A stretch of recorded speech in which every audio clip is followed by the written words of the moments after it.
bergers qui passaient dans les champs les veilles de la nuit pour garder leurs troupeaux.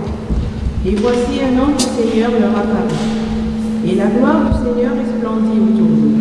Ils furent saisis d'une grande frayeur, mais l'ange leur dit, « Ne craignez point, car je vous annonce une bonne nouvelle qui sera pour tout le peuple le sujet d'une grande joie. C'est qu'aujourd'hui, dans la ville de David, il vous est né un sauveur, qui est le Christ, le Seigneur. » Amen.